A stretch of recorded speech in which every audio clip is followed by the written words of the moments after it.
Bonjour à tous. Terminons aujourd'hui, si vous le voulez bien, l'histoire de cette rencontre entre Jésus et ce groupe de scribes et de pharisiens qui l'interrogent sur ses fréquentations. Après avoir appelé Lévi Matthieu, qui est un péager, qui est un collecteur d'impôts, ce péager lui offre un grand festin et invite ses collègues et d'autres personnes.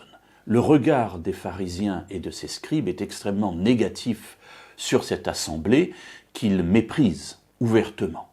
Et Jésus leur dit, le médecin est là pour soigner des malades. Si vous considérez qu'ils sont malades, eh bien je suis bien à ma place, puisque je suis venu pour les soigner.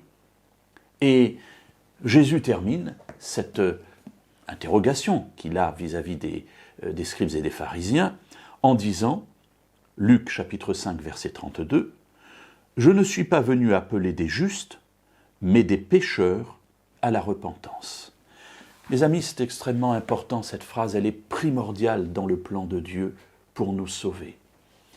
La question que Jésus nous pose ici de manière sous-jacente, c'est « Est-ce que je me considère comme un juste ou comme un pécheur ?»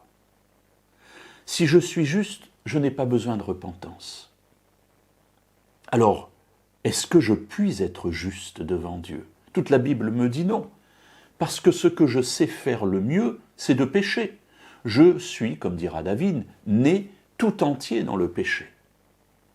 Alors, quand je suis en train de pleurer sur mon péché ou sur ma situation, au lieu de pleurer, il faut que je me tourne vers Jésus, parce que Jésus est venu pour moi.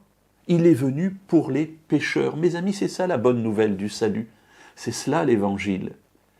Au lieu de me morfondre dans mon coin lorsque je pêche, que j'aille vers Jésus et que je lui dise « Seigneur, voilà, pardonne-moi, j'ai péché, j'ai fait ce que je sais faire de mieux, mais je sais que tu es venu appeler à la repentance, non pas des justes, mais des pécheurs.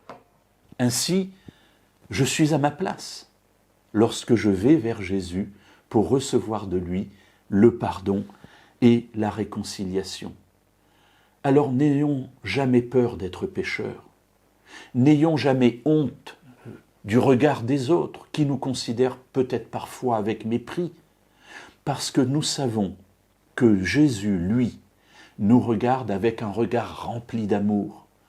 Parce que lorsque nous sommes le plus pécheurs, lorsque nous nous considérons le plus pécheurs, c'est là que nous sommes le plus proches de Dieu, de son amour et de tout ce que Jésus a fait pour nous sauver parce qu'il nous aimait.